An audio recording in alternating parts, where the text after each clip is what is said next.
Okay, welcome everyone to the Sioux Falls Board Candidate Forum. It's sponsored this evening by the Greater Sioux Falls Chamber of Commerce and the League of Women Voters. My name is Jeff Griffin. I'm the president of the Greater Sioux Falls Chamber of Commerce, started here in January. And just as a reminder, the Chamber and the League of Women Voters host these state and local events with candidates, because obviously it's very important for our business community, our entire community, to be informed about these important decisions you guys are making. We are tonight at the Instruction Planning Center without a live audience. We're being broadcast live on Midco Channel 20 and 595, and the event will be rebroadcast live several times until the election. We're also live streaming and recorded on the school district's YouTube channel. I also just wanted to mention, school board is a very, all important elected positions, correct? But I know my family just relocated here. We next year will have a son at the Career and Technical Education Academy and a daughter at Washington High School. And when you learn of a community that passes a bond referendum with 80% in favor, and you see the scores that come out of Sioux Falls School District, this is a neighborhood safety issue, it's a neighborhood development issue, it's a business recruitment and retention issues. So very, very, very important. Also, I always admire anyone that has the guts to put their name on a ballot, because most of the time people serve in office, everyone out there is an expert, right? And this is the time to step forward and put your name on the ballot, and that's what these ladies here tonight who you're going to meet. So to both of you, congratulations for having the courage to be leaders in our community. So a few reminders for Election Day. Election Day will be held on Tuesday, June 2nd. Voters are encouraged to vote absentee by mail. If interested in absentee voting, please go to sdsos.gov to find an absentee ballot application. You must submit an original signed application along with a copy of a photo identification or a notarized signature to your county auditor as soon as possible. In-person voting will continue to be conducted at various precincts throughout the city of Sioux Falls. Polling centers will be open from 7 a.m. until 7 p.m. For specific precinct locations, you may visit the City of Sioux Falls website, www.siouxfalls.org/election. And now it is my honor to introduce Melanie Bliss, who will be our moderator for tonight, and Melanie is representing the League of Women Voters. So Melanie, the show is yours. Thank you very much. This year's election features two candidates vying for one seat. Cynthia Mickelson and Sarah Stokke are your 2020 school board candidates. This is Cynthia Mickelson to my right, to your left on your screen, and Sarah Stokke on the left. The format for tonight's forum is as follows. Each candidate will have 3 minutes for introductions. After introductions, we will transition to the question and answer portion of the event, and each candidate will have the opportunity to respond to each question and will have 90 seconds for that response. There will be no rebuttal time. At the end of tonight's forum, there will be 3 minutes for closing comments. The introductory comments will follow alphabetical order according to last name. Therefore, we will begin with Cynthia Mickelson. Cynthia, you have 3 minutes. Thank you. First of all, thank you to the Chamber, to the League of Women Voters, and to Melanie for providing this event.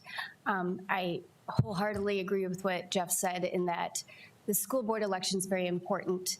And it's unfortunate, my first time being elected, it was only a school board election and the turnout was like 3%. And so I'm excited to see the number of absentee ballots that have been going out and being returned, because I'm hopeful that we'll have a better turnout on the school board election as well, because it is such an important part of our community. I have just finishing my 3rd year on the school board, my first term. I'm the current president of the school board. Last year I was the vice president of the school board. And after deeply considering serving again and talking to my family and to my friends, I wholeheartedly decided to run again. I'm very excited about this position. It takes a lot of time and effort, but it's well worth it. Our children in our community are the foundation, and it's our future. And I am so fortunate to have been part of the team here at the district, and I look forward to continuing on with our plans and with our new superintendent that will be starting July 1st. We need to be prepared in this upcoming year to have some tough conversations based upon budget and other things because of the change and what's affected us as a community with COVID-19. And I think the school district has been a shining example of how we had to pivot and change course when we were faced with these decisions. Our school board and our district staff worked tirelessly to make those changes and to provide resources to our families and to our students during this time, and we did it successfully. In fact, if you looked at our COVID page, if you looked at the state one, they basically cut and paste exactly what we were doing, because what we were doing was so successful in reaching out to our students who didn't have the resources or didn't have even the internet. We reached out to them to get those things. My husband and I have 3 sons. Mark is my husband, and we've been in Sioux Falls now for 24 years. Our oldest is George, 21, David, 19, and Charlie is 16. They all attended the Sioux Falls Public Schools, had a great foundation. Charlie's still in the schools. He's just finished today his sophomore year at Lincoln High School. Sioux Falls will continue to be a successful community as long as our public school system continues to excel with students and families from all walks of life. The diversity of our schools is a positive experience for all of our students and families so that we may learn to live outside our traditional bubble. Thank you, and I look forward to answering the questions this evening. Good, thank you very much. Sarah, you're next. 3 minutes. Hello, I am Sarah Stokke. Wondering why I'm running. I think being a parent is probably my biggest reason for running. I have 4 children. My oldest is an 8th grader.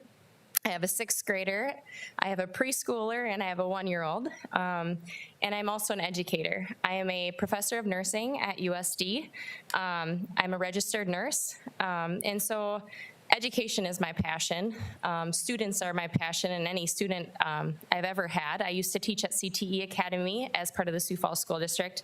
Every one of my students can tell you I have a passion for teaching, I have a passion for education, but I also have a passion for my students, every student, and hoping that every one of them succeed in whatever path they choose. And our goal in education really needs to be our students and meeting them where they're at and helping them on their role. And that's why I'm running for school board. I just see this need. Sioux Falls School District is amazing. We have so many amazing gifts and talents. We have amazing teachers. We have amazing counselors and staff and administrators, and I want to help lift all of them up and challenge them with all of the new changes that we've had. They have definitely rose to the occasion. We have I was teaching remotely as well, so I totally understand that. And also teaching my 6th grader and my 8th grader as well the last 2 months. And so I understand all that they've gone through as well, but seeing everybody rise to the challenge has been wonderful. Some of the other things is I have a psychology degree and my nursing degree helped me to see things from many different perspectives. I am a very good team worker. I am always willing to rise to a challenge and see things for more than just the one avenue that sometimes is presented. Evidence-based research is huge. I'm always willing to look up research and dig to the bottom of anything to help before I start making any decisions. I've been a Sioux Falls resident for over 15 years. I am very mindful of spending. I'm a very good budget person. I'm very good at listening. I've done that for years as a nurse and as an educator. Students are really the biggest reason too. I'm here to be their voice, their advocate. I've done it for every student all along, and I think in the Sioux Falls School District we have a lot of room for growth. We always do. Greatness only comes from change. improvement only comes from change, and we want to raise successful young adults on their paths, whatever that path may be, and that's what I'm hoping to do. So I'd really appreciate your vote, and thank you very much to the League of Women Voters and the Chamber of Commerce for having us here today. Thank you very much. We're now ready to begin with our questions. Each candidate will have 90 seconds to respond to each question, and the order of a response will be rotated between the candidates. We will begin with Cynthia Mickelson. Let us start off with the broad question. What do you believe is the biggest challenge facing the school district in the immediate future, and how do you plan to address it? Our biggest issue will probably be budget. We have heard from the governor that, the sales tax receipts and so forth are dramatically down. I just was on a chamber call, and same news from the city. So, we are a publicly funded institution. So how do we handle that change, and what conversations do we have? The budget is always a burdensome thing.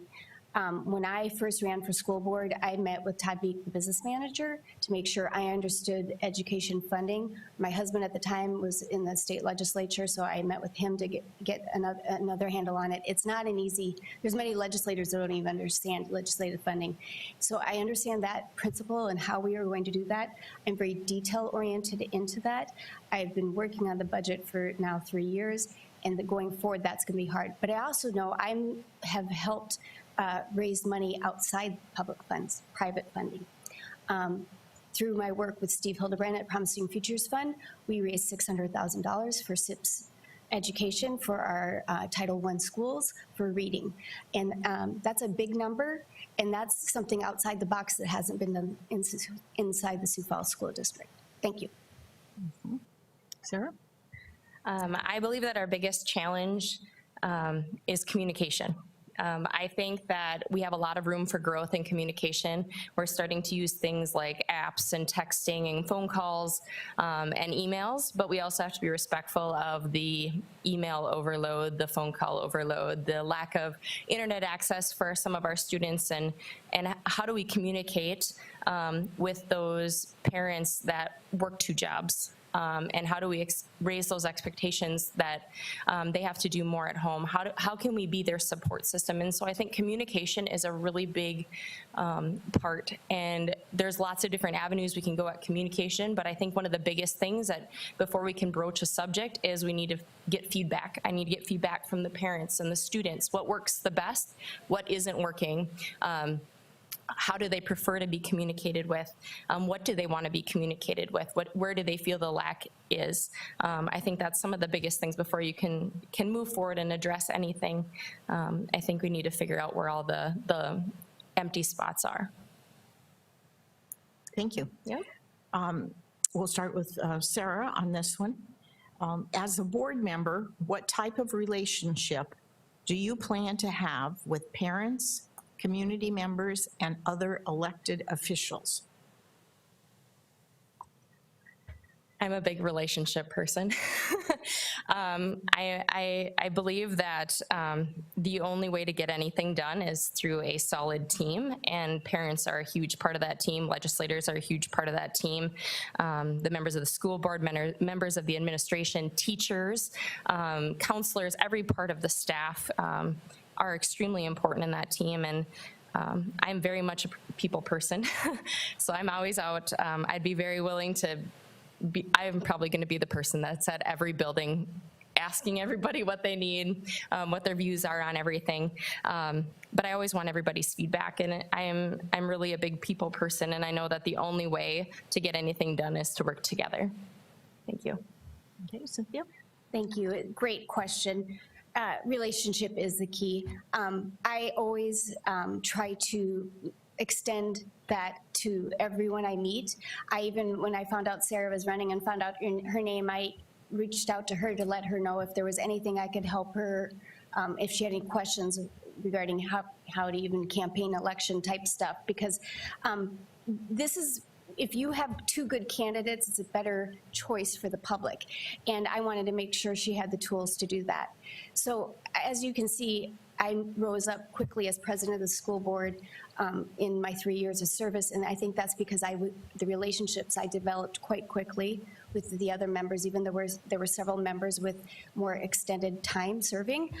They saw that I, A, wanted to serve in this position, and B, had the ability to do that. It's important to communicate with everybody at the administrative level as well as the ground level. So in addition to meeting with Dr. Maher and the leadership team, I'm a mentor at Hawthorne, and I volunteer every day at our EIC school, which is our Elementary Immersion Center school, because it's important for me to set an example and be there so that they know who I am, and if they want to reach out to me with questions, I can get them in the right direction. And then parents, of course, I have my personal cell phone on the district website. I always take questions. I always answer questions. Thank you. Thank you. The third question, starting with you, this is how it will go the rest of the time. If elected, what are some specific innovative actions that you plan to recommend that in your mind would improve our school system or our public schools? And how would you go about achieving them? Great question. So our guiding principle of the school district is our strategic plan, and it's our roadmap. But it's about time. It's been 5 years since we implemented that, so it's time to reevaluate that and look at what have we reached, and what maybe do we still need to reach, and do we need to fine tune some areas and maybe change some directions on that. And it's almost perfect timing with the new superintendent coming in too, because I'm sure she's going to have new ideas and so forth that go that. But as far as for me, what I see happening is we still need to meet our reading scores, and so SIPs, I talked about that earlier. I would like to see that implemented district-wide, as well as not just in first and second grade, all through the elementary years, so that we all know if you cannot read, it's going to hold you back from anything. So how can we do that? So it's going to be through funding, and we're probably going to have to look at some private funding to help continue on that. Some other things I'd like to look at our new high school is block scheduling. It's near CTE, it's near the University Center, or not, the Community College of Sioux Falls, and it's near CTE, and they're on block scheduling already. And New Tech High is joining them. So maybe that's a perfect time for them to look at this new high school having block scheduling. Sarah? If elected, some of my first innovative actions, I think one of the big ones, I had also listed CTE, not just the fact that I had taught there, but I think it's underutilized. Our goal is to teach our students or encourage them to find their passion, and not everybody's path looks the same, and CTE is just phenomenal. It is, like I said, underutilized, but wondering about, is there a way, instead of having a separate CTE middle school program, engaging the students to actually go out from middle school, maybe 1 week each different program, and get taught by the actual CTE students that are at CTE.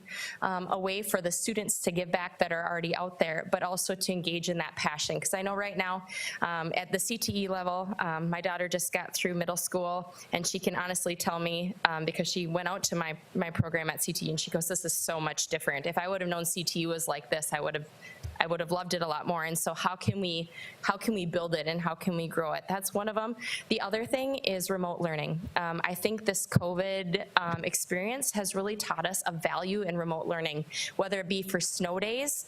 Instead of having to build them up at the end of the year, we go to a remote learning. Instead of having to call things at 6 o'clock in the morning to stop class, we can call it at 10 o'clock safely at night, allowing parents to find daycare for their children, but also to switch to a remote learning environment. I think there's a lot of growth there as well. So thank you. Mm-hmm. Good. The next question is, the school board is expected to approve new school boundaries on June 22nd.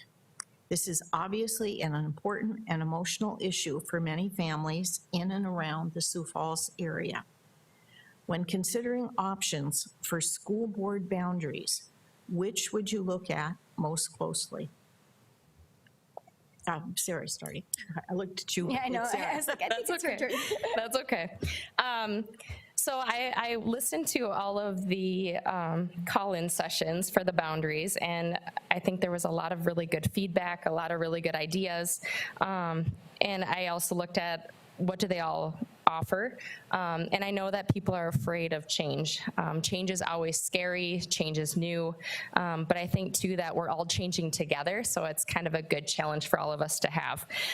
The boundaries that as I looked at, I think they both offer a lot of really great opportunities, both for the middle school and the high school, and they both offer some interesting challenges. And some of them, like even hearing about the Challenge Center. My daughter went to the Challenge Center. She's also went to honors program at Edison, so I heard a lot of those discussions as well. And what does that look like? But does it offer more growth in our programs as well? Can we offer the Challenge Center at multiple sites rather than just one? Can we offer honors program at multiple sites? So with the boundaries, yes, there comes some big challenges. And even when they talk about the equal opportunities, some places have more band programs, some have more music programs, and can we make that more equal across the board? And then they were concerned about teachers as well. Can we spread the wealth of new and experienced teachers across all of those sites so that one isn't more than the other? So I think there's a lot of challenges, but also a lot of excitement for change. So thank you. Mm-hmm. Cynthia? Great question. So when we first convened the task force, I gave them 5 guiding principles of what we wanted them to take into consideration for the boundaries in their discussion, and that still carries through today. And it encompasses safety, it encompasses equality and equity, it encompasses geographic location, and those are all the things that are still important, but we also need to look at it what's fair. I heard several comments of people like, well, I live, a mile from here, but we'll be 3 miles from there. So we as the board, unfortunately, and fortunately, need to look at where 24,000 students live. So we have to look at what the average distance from people will live and change that, not just the one individual. So when we do that, we have to do that with fairness in mind. We have to do that to make sure that we're providing equal opportunity for everyone, and that's what I would most want to focus on. Whether programming gets changed, that is going to get into the board discussions. It really wasn't addressed much with the task force and with the community input, but at our first work session, which will be June 3rd, we are going to start discussing those matters. And I'm not just, at the phone call in community ones, it was all about Spanish immersion and honor, but we have several other programs as well that need to also be taken into consideration. Thank you. Mm-hmm. Very good. This will stay on the same topic of school boundaries.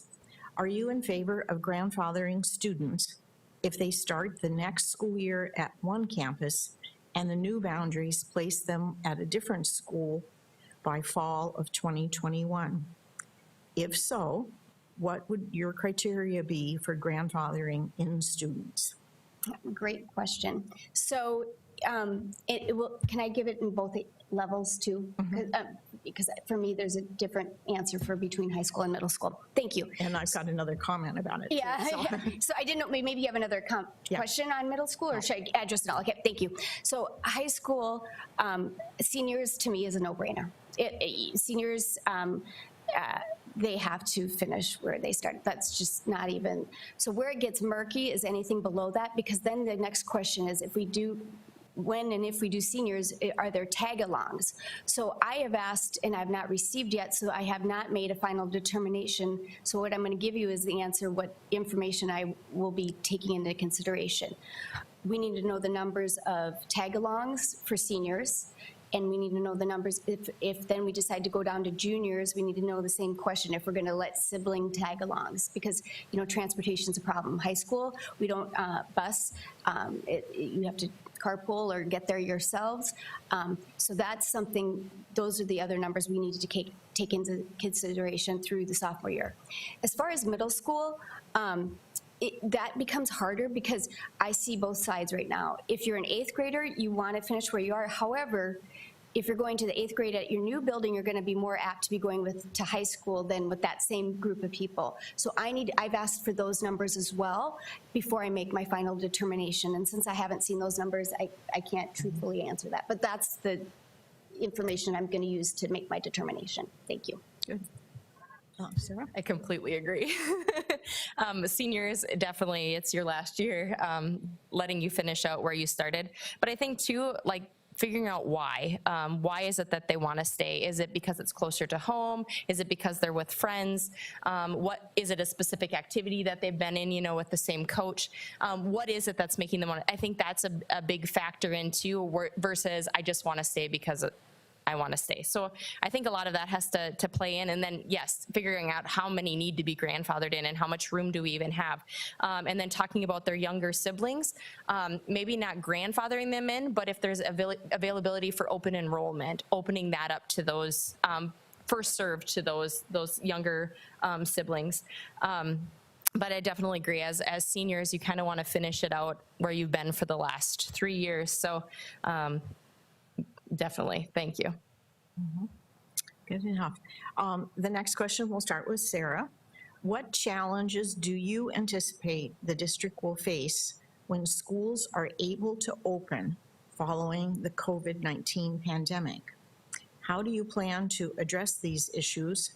Will the school board decide? I'm sure there's going to be a lot of challenges. Working at USD, we're doing the same thing on the education front. I think that we need to take into a lot of things into consideration.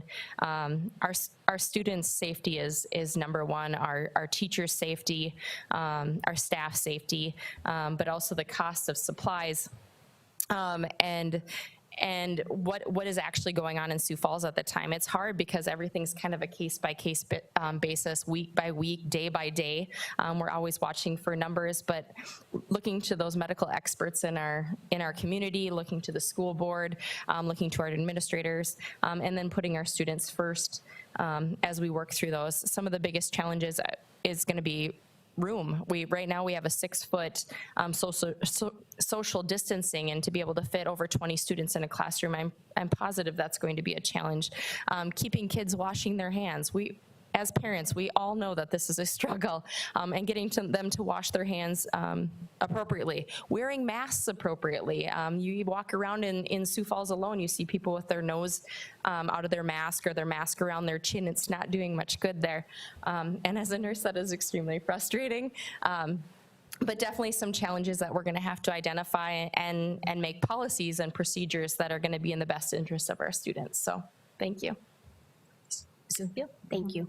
I agree. You know, how we are going to format that is questions, and we've already started talking about, you know, if we are allowed back in the buildings based on city, state, and federal guidelines, what, you know, are we going to have some go in the morning, some go in the afternoon, to split that out, and then have some take half the week, 1 week, and, you know, so those are all things we're already exploring and talking about and coming up with a plan. We have a leadership team that are handling that.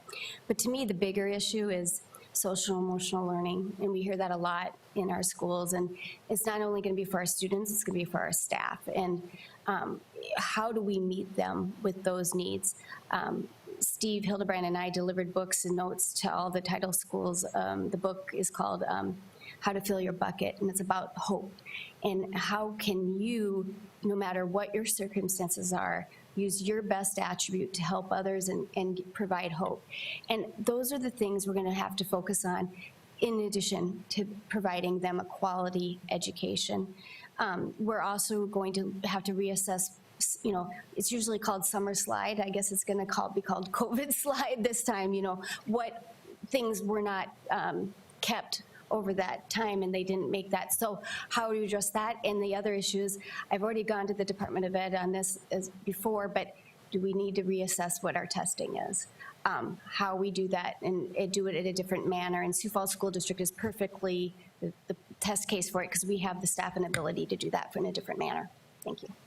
Good enough. The next question, if the district faces a funding shortfall due to COVID-19 pandemic, how would you balance the budget while retaining the high-quality education the Sioux Falls School District is known for? Cynthia? Great question. So the issue will be this year, it's going to be quite interesting because we were given a budget. We got a 2% increase in March from the governor. However, we've been told they're going to, originally it was going to be June, now it might be September.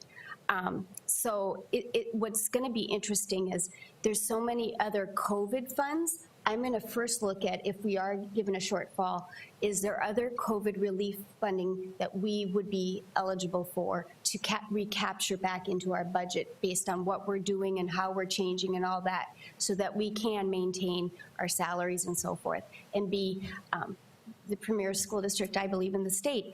And while we're still the lowest in our 2 counties for taxes and the 11 surrounding communities, which is quite a feat to do, I think, but based on past board members' guidance on that. But if the budget shortfall comes forward, we have to just get into the details and pencil it through and work with, we have a very dedicated budget team wherein we start at the building level and move on up to the IPC and just sit down and where and what we have to maybe change. You know, right now funding for food is better because of the USDA has removed those guidelines, so maybe we have to shift some other things, and maybe we have to look at other funding again, like I talked about with private funding. Thank you. Sarah? Definitely reassessing where everything is going right now, but there are a lot of funds out there. I completely agree, Cynthia. Utilizing staff in different ways is another thing. One thing that where I grew up is our school nurse was also our health teacher.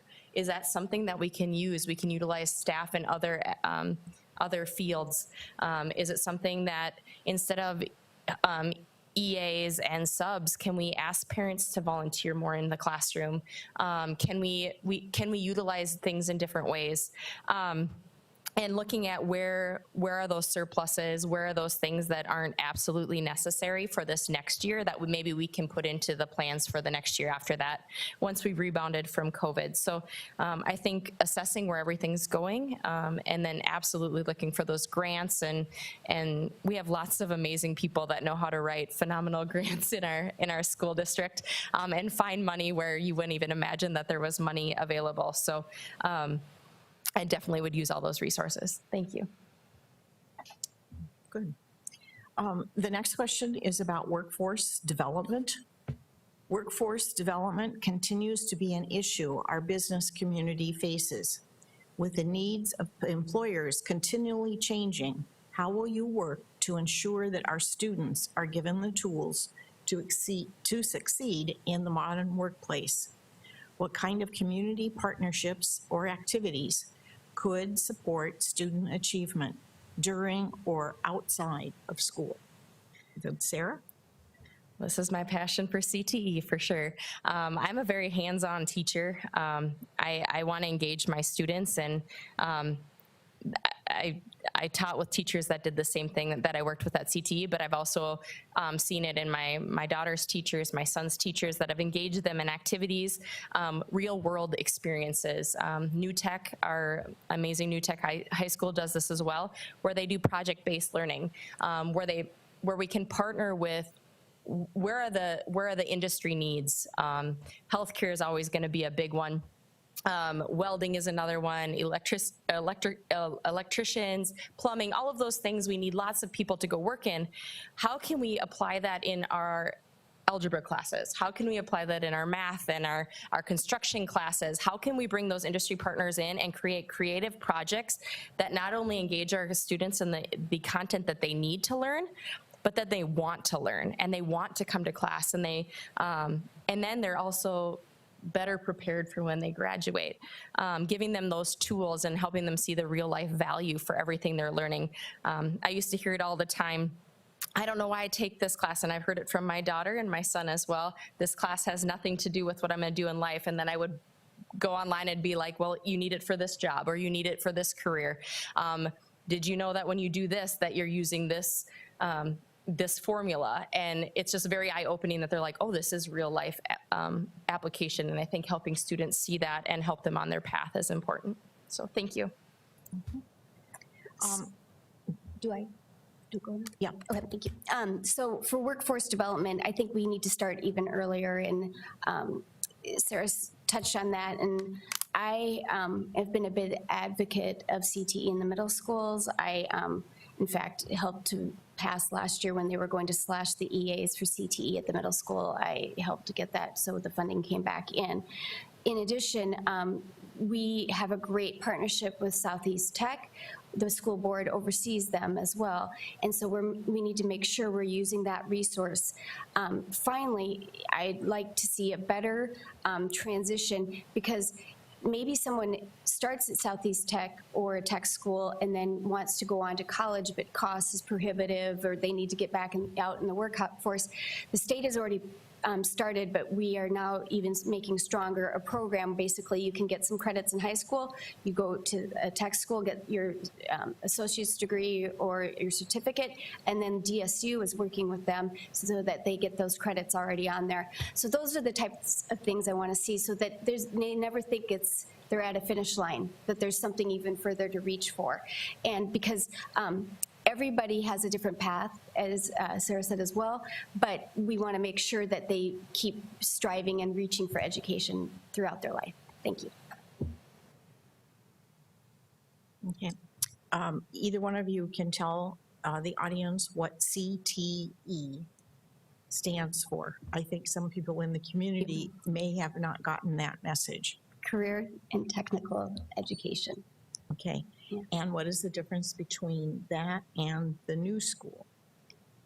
The Jefferson, No, the new tech high? Okay, so new tech is 200 students, and it is project-based learning. They are on a block schedule. It's a very smaller school, and they also will combine curriculum. So you might be doing math and art in one class. It's very interesting.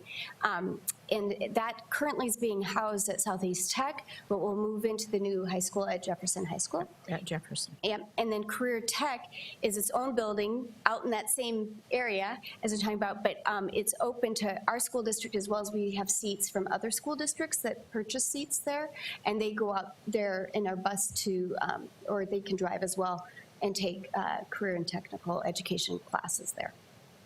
Okay, that was on my message, Yeah. Shane, just in case. That's good. Sometimes we do become, In the acronyms, yes. well, and two similar concepts with two different names, kind of thing. The next one starts with Cynthia.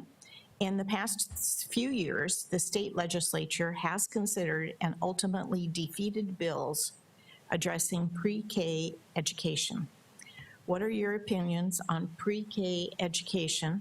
And if you are supportive, how would you work with our state legislature, how would you work with our state legislators to find a solution? And I'm assuming that also the Early Childhood Education Council is included in this. So that's preschool education, I think, is amazing. And I was lucky enough that I had the means to provide that for my sons before they went to school, because it's not only the educational, it's the socialization skills they learn. So we at the district currently have Head Start. That funding has dwindled over the years, and we also have our own paid preschool as well. And we started junior kindergarten, which is kind of a nice way for students who maybe didn't have the preschool. They can, if they fit in that age window, and they're not quite ready for kindergarten. I call it red shirting. I did it with my son, but not at public school because we didn't have that option. But he was a summer birthday because I just didn't think he was quite ready. As far as working with the early childhood and with the state, I think it's critical to get the key players. I think there's some misinformation on whether or not it's valuable. That's been the problem in why the state legislature has not funded it. But we have to make sure that they're not cutting that piece of the pie out of the K-12 budget. So it needs to be a separate revenue source. So that's always the big question. Where's the extra money going to come from? So that's what we have to show, that the value of it and what it's going to do over time for the state in other sources of helping maybe lower Department of Social Services and prison services by providing this service. Thank you. Sarah? I agree wholeheartedly. Pre-K is so important. My kids have all been in a preschool program.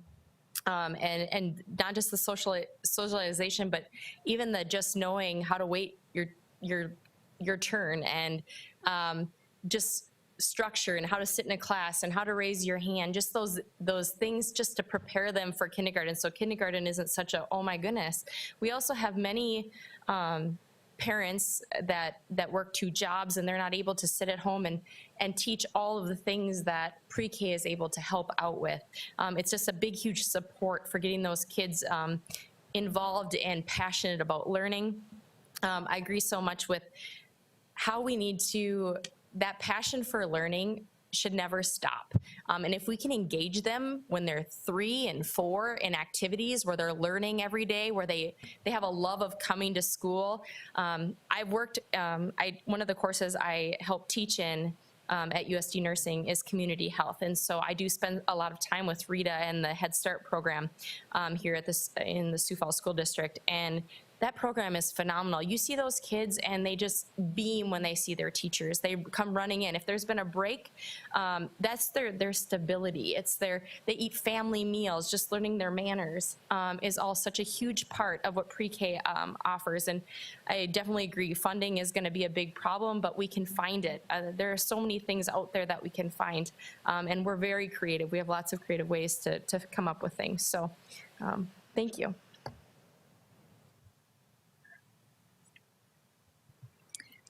Sarah, this is your time to be first. With 2 new schools on the horizon, hiring teachers will likely be a top priority in the coming years. What will you do to help attract highly qualified teachers to our school district? I was ready for this one. I don't think people promote the positives of teaching enough. You always hear, oh, they don't make enough. Well, I came from being a full-time registered nurse, and I made more as a teacher working in the Sioux Falls School District than I did as a nurse working full-time. So putting that into perspective, the pay isn't as bad as it's not high, but there's so many more benefits. The joy of your students every day. The insurance package was phenomenal. Summers off, June, July, and August, holidays. My first Christmas ever spending with my kids was the winter that I spent teaching. There are just so many benefits. You have that constant schedule, that 7 to 3, but every day you get to touch a life. Every day, and it's not just one life, it's a room full of lives. And at the end of the school year, compared to the first day, you get to see that growth, and it is absolutely unbelievable. And I think that we need to promote more of that relationship, the team that you get to work with as a teacher. At CTE, I worked with some of the best teachers. At USD, I still work with some amazing teachers. And it's just absolutely wonderful, that team-based approach as well. So I think we need to promote more of the positives, and I think we'll bring a lot more people in. Okay. Thank you. What will you do? This is the part of the question I think you didn't answer. Oh. What will you do to help attract highly qualified teachers to our school district? So this would be people that would be new to the district. I think we need to grow our own. And I know that at some of the high schools, and I know that at CTE we had a program as well, but I believe Lincoln has a program now for high school students that are interested in becoming teachers. So we're starting to grow our own, and I think that is probably one of the best things that we could ever do, is to grow them and encourage them, and then model the way for them so that they come back and teach for us. Okay, Cynthia? Yes, attracting and retaining our teachers and all of our staff is frankly a priority, because we all know that with turnover, there's additional costs, and time loss and so forth. Environment is even more important than pay. How do we make sure they are in a good, safe, happy environment? And so making sure we're doing surveys and reaching out to them and making sure those issues are addressed. That's very important. We're in fact changing our surveys with them so that we're making sure that those things are taken care of. Money. We right now are currently lower than like Harrisburg for our starting salaries. So it's how do we maybe change our scheduling or in 5 years we surpass them. So sometimes it's educating the younger teachers.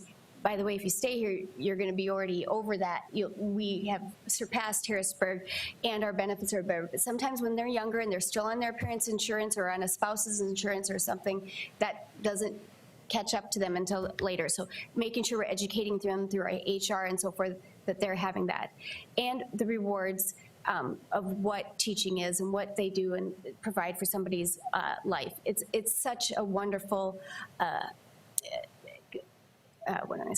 wonderful profession. That's the word I was escaping me. They have the ability every day to help someone, and making sure we as a district are the best out there so we get the best teachers. That's always been my goal, and making sure we're meeting with them and making sure their issues are resolved. Thank you. Good to know. The next question, we'll start with Sarah. Before COVID, how many buildings have you visited? Do you need the superintendent's permission to visit? Before COVID? I had visited a bunch of buildings as a member of working at CTE, because we went out and visited a bunch, the high schools, and then we brought the middle schoolers out to CTE for days, and so I interacted with them through that as well. And then I hosted a summer camp at CTE too, so I brought in middle school kids that way. But as for being in buildings, my daughter was in every sport that she could possibly be in at Edison. And so I got to be in all of the middle school buildings that way. My kids both went to JFK Elementary, so was able to be in that building as well. Haven't been in all of the other, I was in Robert Frost and then been in Garfield, as those were both Challenge Center sites when my daughter was in Challenge Center, so I've been in those as well. And then I've been in some of the, like Hawthorne and some of the Head Start programs as well, Pettigrew, through teaching through USD nursing. So I've been in those buildings for that reason. I would love to set up days to go in and spend days. I absolutely love learning from other teachers. I love learning from kids, and I would love to spend some days inside of there. So hopefully once COVID lets up, I'll be able to do that again. Thank you. Good. Cynthia? Good question. I've been in every one. It's probably an unfair question. I'm an incumbent. So, but prior to my election, my first time, I tried to meet with almost email every building principal, and then also with additional staff to kind of get what their thoughts were, what they saw that could be done better, what other issues they saw, just to also help myself hit the ground running. If I was elected, as well as that they now had a direct contact they could reach out to going forward. Since serving, I'm still very actively going to a lot of the buildings. As I said before, I'm a mentor at Hawthorne, and I'm volunteering. I was volunteering weekly at the EIC. I've had sons at all levels, so that helped me go elementary, middle school, and high school. I was very involved in those schools. I was treasurer of the Booster Club, which at high school is a really big job at a high school position. I was treasurer and other officers at Robert Frost PTA, then PTO, and same at Patrick Henry Middle School. But it was good for me. What I wanted to do when I was first elected was reach out to the schools I didn't already have that footprint in, and reach out to them, and especially being the title schools that I wanted to make those communications with, and the other high schools that my sons had not attended, and meeting with those principals. It was a great experience, and it was fun to just kind of see all these different buildings and how each one operates. They're really their own entity and kingdom, and that principal has that ability with following in the guidelines of the district, but you can see the different ways things are done that way. Thank you. Good enough. We'll start with you again. What do you plan to do to orient the new superintendent, or what would you do to orient the new superintendent with the community? What could the community help you with for her orientation? That's great. Dr. Stavum is just an amazing person, and she's already started doing this on her own. So I've been working with Andrew Grady, who is the executive assistant to Dr. Maher, who's will be helping Dr. Stavin in making those virtual introductions. So like with the governor's office, with community leaders in Sioux Falls, she's done it internally with administration and staff within the district, but I'm doing more, I would say, the outside. And so it's just making sure when she gets here and starts July 1st, she already has, they have a face and a connection already so that she can start reaching out to them. One of the things I was most impressed with when she interviewed, I spoke virtually with one of her current board members, and he said he was amazed how quickly she already knew everybody and had the connections and had that community. She's very community-minded, and that's very important. We are the third largest employer in Sioux Falls. We have a large budget. We're the largest school district in the state. It's important, her presence and the ability for people to feel that they can reach out to her or the district is immediate. So that's what we've been working on. Thank you.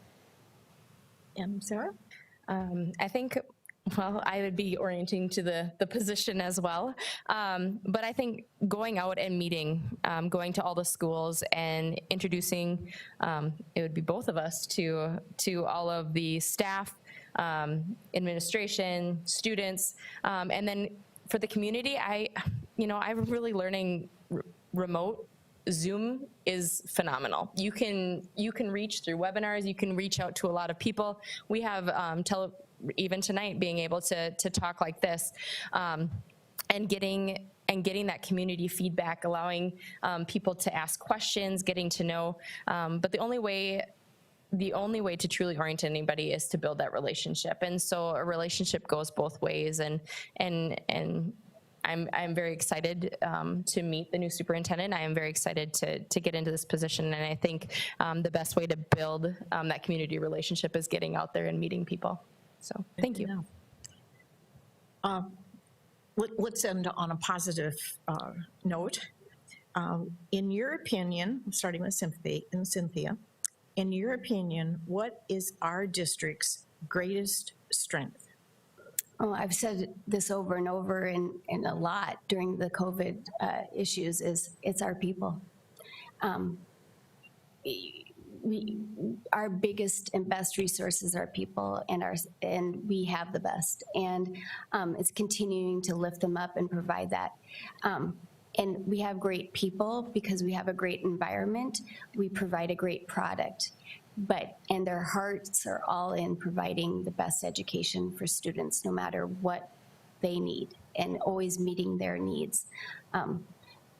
Our ELL population and our IEP students alone would be probably about, one of the top 10 school districts in the state.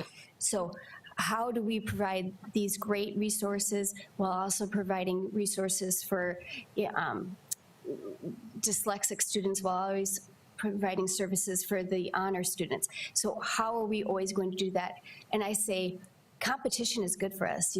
Private schools, home schools, other school districts. We live in an area where you can easily get to several other school districts.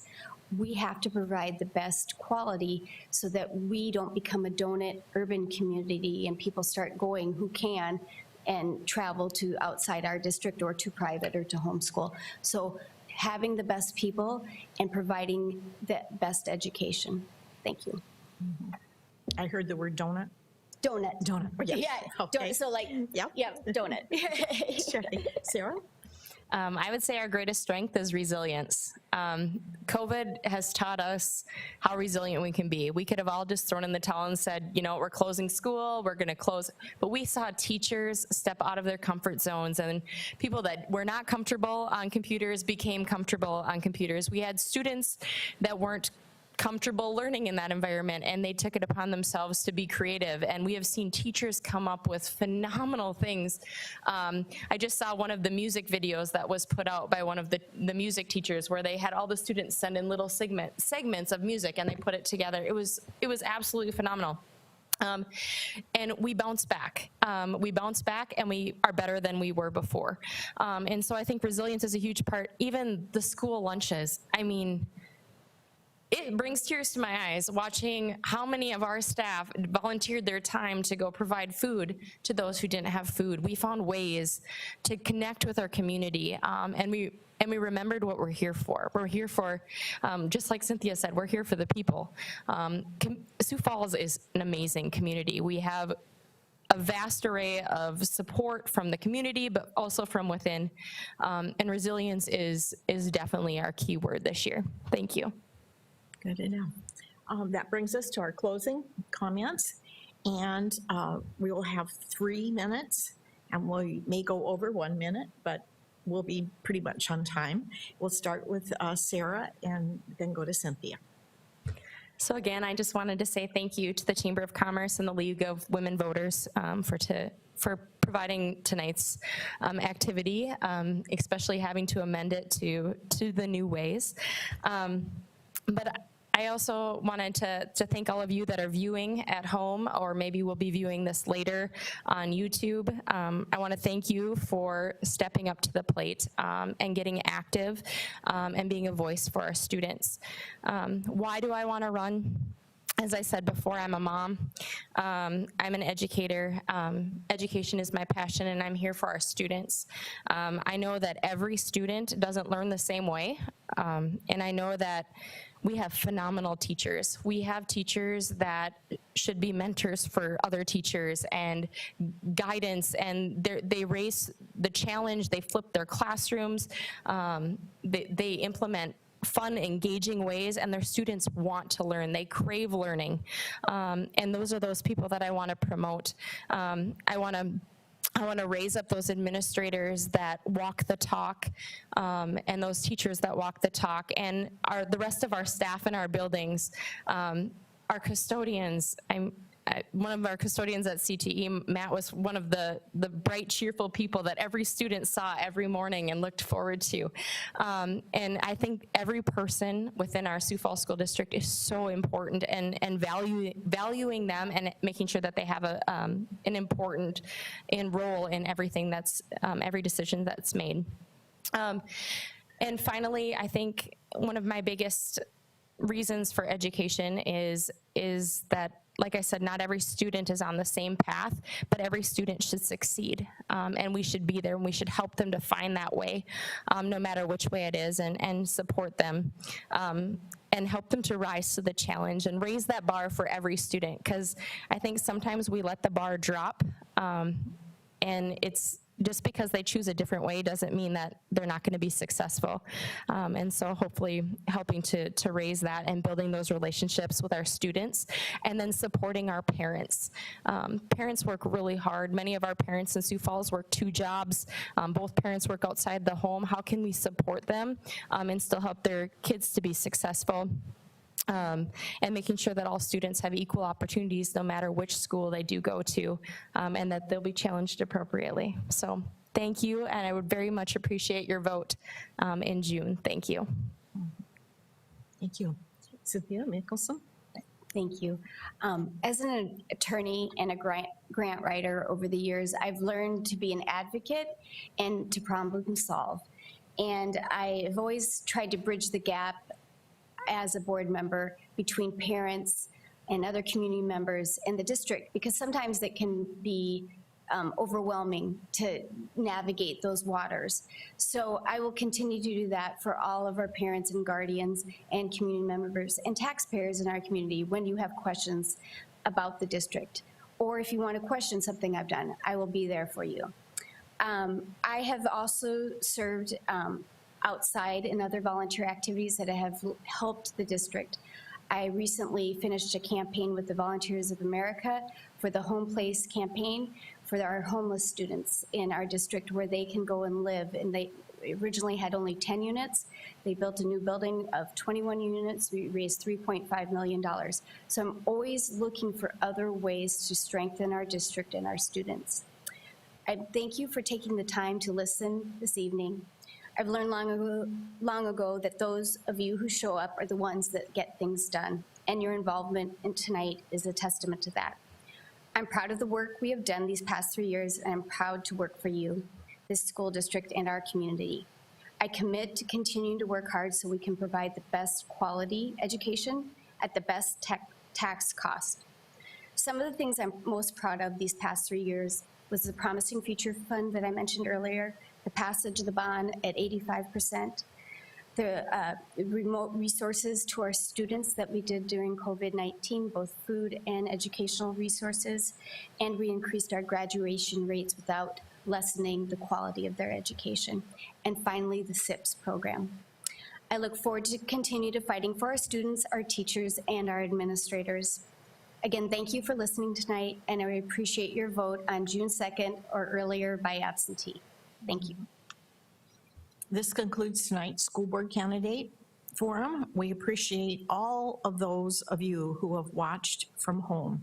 It is truly unusual to do this without an audience. We also want to thank our school board candidates for their participation and preparation for tonight's event. Please join me in giving them a round of applause. As we all know, the right to vote is an essential part of making our democracy function. We encourage everyone to exercise this right on Tuesday, June 2nd. On behalf of the Greater Sioux Falls Chamber of Commerce and the League of Women Voters, thank you and have a great night. Thank you.